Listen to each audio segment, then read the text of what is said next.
السلام علیکم ورحمۃ اللہ وبرکاتہ۔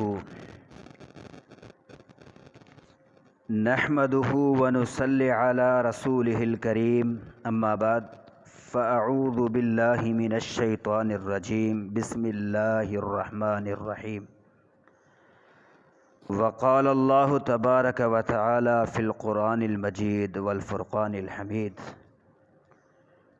وَلَا تُبَاشِرُوهُنَّ وَأَنْتُمْ عَاكِفُونَ فِي الْمَسَاجِدِ۔ عزیز سامعین کرام، رمضان المبارک اپنے آخری اختتام کی طرف، آخری مراحل کی طرف گامزن ہے۔ رمضان المبارک کا آخری عشرہ اللہ کی توفیق کے ساتھ شروع ہو چکا ہے۔ اس عشرے کی بڑی اہمیت، بڑی فضیلت ہے۔ اس عشرے کی جو اہم عبادت ہے وہ اعتکاف کی صورت کے اندر ہے۔ آج میں آپ حضرات کے سامنے اعتکاف کی اہمیت، اعتکاف کے مسائل اور اعتکاف کے فوائد کے بارے میں کچھ گفتگو کروں گا۔ عزیز ساتھیو، اعتکاف کی اہمیت کا اندازہ اس بات سے لگایا جا سکتا ہے کہ رسول اللہ صلی اللہ علیہ وسلم ماہ رمضان کے آخری عشرے میں اعتکاف کیا کرتے تھے۔ سیدنا عبداللہ بن عمر رضی اللہ عنہما فرماتے ہیں، کان رسول اللہ صلی اللہ علیہ وسلم یعتکف العشر الاواخر من رمضان۔ رسول اللہ صلی اللہ علیہ وسلم رمضان کے آخری 10 دنوں میں اعتکاف فرمایا کرتے تھے۔ صحیح بخاری کے اندر یہ حدیث موجود ہے۔ رسول اللہ صلی اللہ علیہ وسلم اعتکاف کی اتنی پابندی فرمانے والے تھے کہ ایک بار آپ صلی اللہ علیہ وسلم رمضان المبارک کے اندر اعتکاف نہ کر سکے، آپ صلی اللہ علیہ وسلم کا اعتکاف رہ گیا تھا، تو رسول اللہ صلی اللہ علیہ وسلم نے شوال کے آخری 10 دنوں میں اعتکاف کیا تھا۔ صحیح بخاری کے اندر حدیث موجود ہے۔ ام المومنین سیدہ عائشہ صدیقہ رضی اللہ عنہا فرماتی ہیں، فَلَمْ يَعْتَكِفْ فِي رَمَضَانَ حَتَّى اعْتَكَفَ فِي آخِرِ الْعَشْرِ مِنْ شوال۔ آپ صلی اللہ علیہ وسلم رمضان میں اعتکاف نہ کر سکے، یہاں تک کہ آپ صلی اللہ علیہ وسلم نے شوال کے آخری 10 دنوں میں اعتکاف کیا۔ عزیز ساتھیو، ان احادیث سے ہمیں پتہ چلا کہ اللہ کے نبی صلی اللہ علیہ وسلم اعتکاف کیا کرتے تھے، بڑی پابندی کے ساتھ آپ صلی اللہ علیہ وسلم اعتکاف کیا کرتے تھے۔ تو ہمیں بھی چاہیے کہ اللہ پاک نے یہ عظیم مہینہ ہمیں عطا فرمایا ہے، اس مہینے کے اندر ہم زیادہ سے زیادہ عبادت کریں۔ آخری عشرہ شروع ہو چکا ہے، تو اس آخری عشرے کی جو عظیم عبادت ہے وہ اعتکاف کی صورت کے اندر ہے۔ عزیز ساتھیو، اس اعتکاف کے مسائل کی طرف اب ہم آتے ہیں۔ نمبر 1، اعتکاف صرف مسجد میں ہی کیا جا سکتا ہے، خواہ کوئی مرد ہو یا عورت ہو، جیسا کہ اللہ رب العالمین کا فرمان ہے کہ وَأَنْتُمْ عَاكِفُونَ فِي الْمَسَاجِدِ۔ نمبر 2، معتکف 20 رمضان کو نماز مغرب مسجد میں ادا کرے اور یہ رات بحالت اعتکاف مسجد میں گزارے، اگلے روز یعنی 21ویں رمضان کو فجر نماز سے فراغت کے بعد اپنی جائے اعتکاف میں داخل ہو جائے۔ سیدہ عائشہ فرماتی ہیں، کان رسول اللہ صلی اللہ علیہ وسلم اذا اراد ان یعتکف صلی الفجر ثم دخل معتکفہ۔ سنن ابو داؤد کے اندر یہ حدیث موجود ہے کہ رسول اللہ صلی اللہ علیہ وسلم جب اعتکاف کرنے کا ارادہ کرتے تو فجر کی نماز پڑھتے، پھر اپنی جائے اعتکاف میں داخل ہو جاتے۔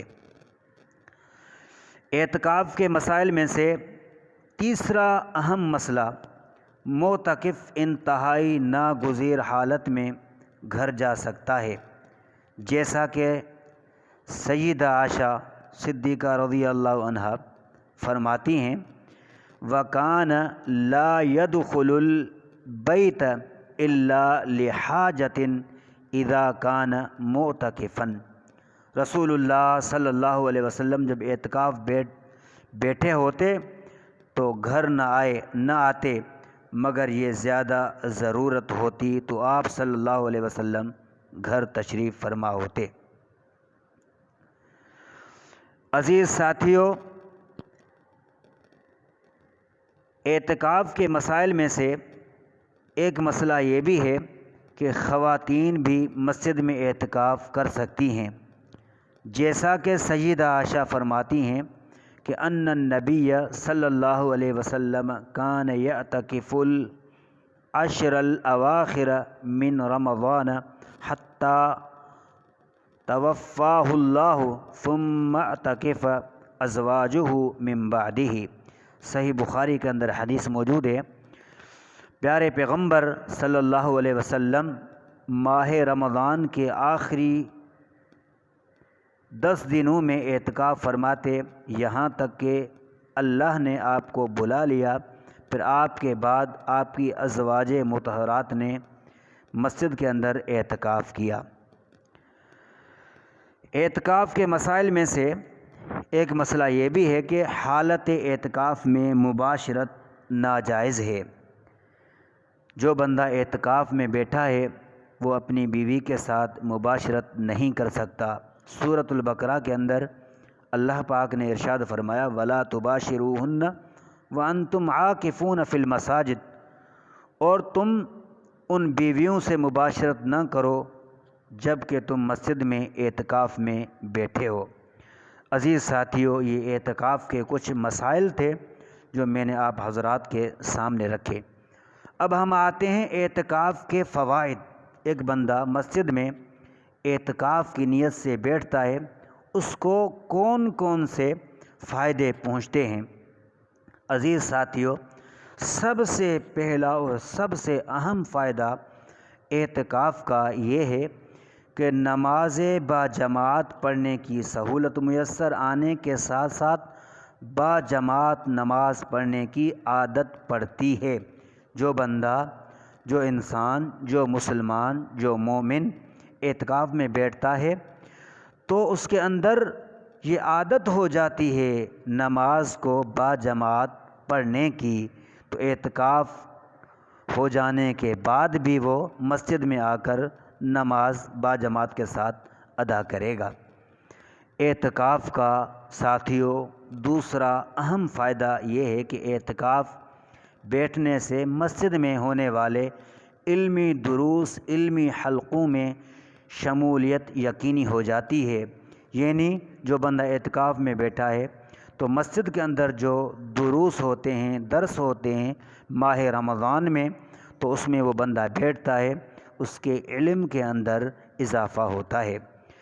اعتکاف کا تیسرا فائدہ یہ ہے کہ اعتکاف کرنے والے کے لیے لیلۃ القدر کی تلاش آسان ہو جاتی ہے، اور یہ لیلۃ القدر، شب قدر، بڑی عظیم رات ہے۔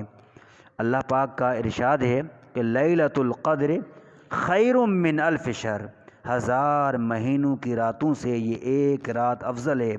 جس بندے کو اللہ پاک نے یہ رات عطا فرما دی، اس کے اندر اس نے عبادت کی، گویا کہ اس نے 1000 مہینوں کی راتوں کے برابر اس نے عبادت کی ہے۔ ساتھیوں، اعتکاف کا چوتھا جو فائدہ ہے وہ یہ ہے کہ اعتکاف کرنے والے کو نماز تہجد، شب بیداری، تلاوت قرآن کی عادت پڑ جاتی ہے۔ یعنی قرآن مجید کی تلاوت کرتا ہے اور رات کو اٹھ کر نماز تہجد پڑھتا ہے، اللہ کی عبادت کرتا ہے۔ یہ اعتکاف کا بہت بڑا، بہت عظیم فائدہ اس انسان کو پہنچتا ہے جو اعتکاف میں بیٹھتا ہے۔ اعتکاف کا 5واں فائدہ، اعتکاف بیٹھنے سے مسجد سے محبت پیدا ہو جاتی ہے۔ جس بندے کو مسجد سے محبت ہو گئی تو اللہ کے نبی علیہ الصلاۃ والسلام کی حدیث ہے، کل قیامت کا دن قائم ہوگا، رب العالمین کے عرش عظیم کے سائے کے علاوہ کسی قسم کا کوئی سایہ نہیں ہوگا۔ اللہ پاک اس انسان کو اپنے عرش کا سایہ نصیب کرے گا جس بندے کو اللہ رب العالمین کے گھر مسجد کے ساتھ محبت ہے۔ تو اعتکاف کا عظیم فائدہ یہ ہے کہ انسان کو مسجد سے محبت پیدا ہو جاتی ہے۔ یہ روز قیامت عرش عظیم کا سایہ اس بندے کو نصیب کرے گی۔ اعتکاف کا 6واں فائدہ یہ ہے کہ تنہائی کے وافر مواقع میسر آتے ہیں جن میں انسان اپنی غلطیوں پر ندامت کے ساتھ توبہ کرنے کا اس کو موقع ملتا ہے، یعنی تنہائی کے اندر اس کو کوئی نہیں دیکھ رہا، وہ اللہ پاک سے اپنے گناہوں کو، غلطیوں کو یاد کر کے اللہ پاک سے توبہ طائب ہو جائے، اللہ پاک سے اپنے گناہوں کا استغفار کرے۔ ساتھیو، اعتکاف کا 7واں فائدہ، دنیا سے بے رغبتی اللہ کی طرف رجوع کرنے کی توفیق اس انسان کو حاصل ہوتی ہے جو اعتکاف میں بیٹھتا ہے۔ اعتکاف کا 8واں فائدہ، اعتکاف کرنے والا زبان، آنکھ، کانوں کے گناہوں سے محفوظ رہتا ہے، یعنی اعتکاف جو بندہ مسجد میں کر رہا ہے اس کی زبان محفوظ ہے، غلط گفتگو سے، اس کی آنکھ محفوظ ہے، غلط نظروں سے اس کے کان محفوظ ہے، گناہوں سے۔ یہ اعتکاف کا عظیم فائدہ ہے۔ اعتکاف کا 9واں فائدہ، اعتکاف کرنے والے کے لیے دل کی اصلاح، دل میں فکر آخرت پیدا ہوتی ہے، یعنی جس بندے کو دل کی فکر ہو جائے، دل کی اصلاح اس بندے کی ہو جائے، آخرت کی فکر ہو جائے، وہ بندہ عظیم ہے، وہ بندہ کامیاب ہے۔ اور آخرت کی کامیابی کے لیے یہی کافی ہے کہ بندے کے دل کے اندر آخرت کی فکر پیدا ہو جائے۔ ساتھیو، اعتکاف کا 10واں فائدہ یہ ہے کہ سنت سمجھ کر، اعتکاف کو سنت سمجھ کر اعتکاف میں بیٹھنے سے سنت سے محبت پیدا ہوتی ہے، یعنی ایک بندہ اعتکاف میں بیٹھ رہا ہے، وہ بندہ سمجھتا ہے کہ یہ میرے پیارے پیغمبر جناب محمد الرسول اللہ صلی اللہ علیہ وسلم کی سنت ہے۔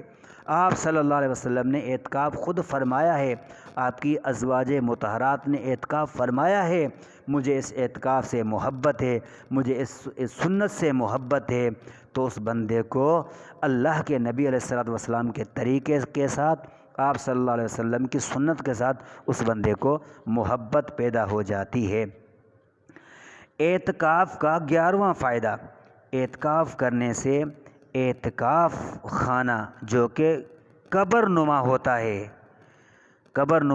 ہے، قبر کی یاد پیدا ہوتی ہے، یعنی اعتکاف کے اندر کوئی بندہ نہیں ہوتا صرف اس کے علاوہ، اور رب العالمین اس کو دیکھتا ہے، یعنی قبر کے اندر بھی بندہ ایسے ہی اکیلا ہوتا ہے، قبر نما، یعنی قبر کو اعتکاف یاد دلاتا ہے، قبر کی یاد پیدا ہوتی ہے جو بندہ اعتکاف میں بیٹھتا ہے۔ اعتکاف کا 12واں اور عظیم فائدہ یہ ہے، اعتکاف کرنے سے زندگی تبدیل کرنے اور اسے شریعت کے سانچے میں ڈھالنے کا ولولہ پروان چڑھتا ہے۔ تو عزیز ساتھیو، یہ اعتکاف کے تقریباً 12 فوائد میں نے آپ حضرات کے سامنے گنوائے ہیں، آپ کو بتائے ہیں، یہ اعتکاف کے بڑے عظیم فوائد ہیں۔ ساتھیو، اب ہم آتے ہیں کہ معتکفین سے کچھ چند ضروری گزارشات کرنی ہیں کہ معتکف حضرات کو اعتکاف کے اندر کیا کیا کرنا ہے، کیا نہیں کرنا۔ معتکف رضائے الہی کی خاطر سب کو چھوڑ کر اپنے آپ کو مسجد میں روک لیتا ہے، اس لیے قول و فعل میں دیگر لوگوں سے ممتاز ہونا چاہیے، جس کے لیے چند ایک باتیں ذہن نشین کر لیجئے۔ نمبر 1، معتکف کو چاہیے کہ فرضی نمازوں کے ساتھ ساتھ سنت مؤکدہ، اشراق، صلاۃ التوبہ، صلاۃ التسبیح، صبح و شام کے مسنون اعمال، مسنون اذکار اور تلاوت قرآن مجید کا خصوصی اہتمام کرنا چاہیے۔ جو بندہ اعتکاف میں بیٹھ رہا ہے اس کو چاہیے کہ سنت مؤکدہ کا خیال کرے، ٹھیک ہے۔ سنت مؤکدہ جو تقریباً 12 رکعتیں ہیں فرائض کے علاوہ، اس کا اہتمام کرنا چاہیے۔ صلاۃ التوبہ پڑھنی چاہیے، صلاۃ التسبیح، صبح شام کے اذکار اور کثرت کے ساتھ قرآن کی تلاوت کرنی چاہیے۔ یہ اہم گزارش ہے اس کے لیے جو اعتکاف میں بیٹھتا ہے۔ نمبر 2، اس عشرے میں بالخصوص طاق راتوں میں انفرادی عبادت کے ذریعے لیلۃ القدر کی تلاش کرنی چاہیے، لیلۃ القدر کی تلاش کرنی چاہیے جو عظیم عبادت ہے۔ لیلۃ القدر کے اندر، اس رات کے اندر اس کو، لیلۃ القدر کو طاق راتوں کے اندر تلاش کرنا چاہیے۔ نمبر 3، دوست احباب سے محدود گفتگو کریں کیونکہ یہ اعتکاف کے منافی عمل ہے۔ بسا اوقات کچھ ساتھی اعتکاف میں بیٹھتے ہیں، پھر اس سے دوست احباب ملنے کے لیے آتے ہیں تو ویسے وہ کچہری لگا کر بیٹھ جاتے ہیں۔ بس کام کی جو بات ہے، گفتگو ہے، وہ کریں اور زیادہ گفتگو سے پرہیز کریں۔ نمبر 4، چوتھی گزارش یہ ہے کہ حالت اعتکاف میں خدا را موبائل کا استعمال صرف ضرورت کی حد تک کریں۔ خاص طور پر ان دنوں میں سوشل میڈیا سے مکمل اجتناب کیجیے کیونکہ یہ قیمتی وقت کے ضائع کا بہت بڑا سبب ہے۔ تو موبائل کو صرف ضرورت تک استعمال کریں۔ پہلی بات تو موبائل لے بھی نہیں آئیں، مسجد کے اندر موبائل لے کر نہیں آئیں، موبائل کو گھر رکھ دیں۔ ضروری کوئی کام ہو، ضروری استعمال کے لیے موبائل آپ رکھ سکتے ہیں، باقی اس موبائل سے آپ اجتناب کریں۔ 5ویں گزارش یہ ہے کہ اعتکاف سے فراغت پر پھولوں کے ہاروں اور نماز سے اجتناب کیجیے۔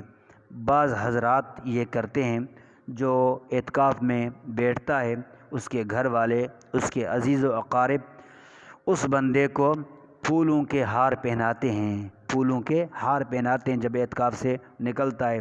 تو ساتھیوں اس سے اجتناب کرنا چاہیے۔ یہ کیا ہے؟ یہ ریاکاری کے اندر شامل ہوتا ہے۔ اخلاص کے ساتھ اللہ کے لیے عمل کریں۔ یہ اعتکاف بڑی عظیم عبادت ہے، اس کو خدا را ریاکاری سے بچائیں۔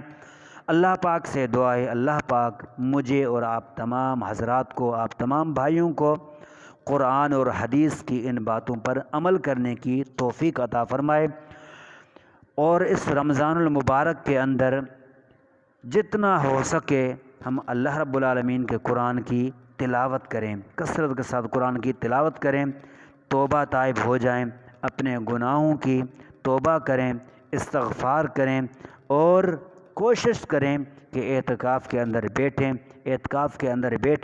پھر یہ عظیم آپ عبادت کریں۔ اللہ پاک سے دعا ہے، اللہ پاک مجھے اور آپ بھائیوں کو توفیق عطا فرمائے کہ ہم اعتکاف میں بیٹھیں اور اعتکاف کی جو اہم ضروری باتیں ہیں ان کو مد نظر رکھتے ہوئے ہم اعتکاف کا خیال کریں، ورنہ اعتکاف کسی کام کا نہیں ہے۔ جیسے باہر آپ بیٹھے ہوئے ہیں، وقت ضائع کر رہے ہیں، ایسے ہی خدا را آپ مسجد میں آ کر اپنے وقت کو ضائع نہ کریں۔ دنیا کے لوگوں سے کٹ کر، گھر والوں سے کٹ کر آپ اعتکاف میں بیٹھتے ہیں تو خدا را آپ اخلاص کے ساتھ عبادت کریں، اپنے گناہوں سے توبہ طائب ہو جائیں۔ اللہ پاک مجھے اور آپ تمام بھائیوں کو توفیق عطا فرمائے۔ ھذا ما عندی وباللہ توفیق وآخر دعوانا ان الحمد للہ رب العالمین وصلی اللہ علی النبی۔ السلام علیکم ورحمۃ اللہ وبرکاتہ۔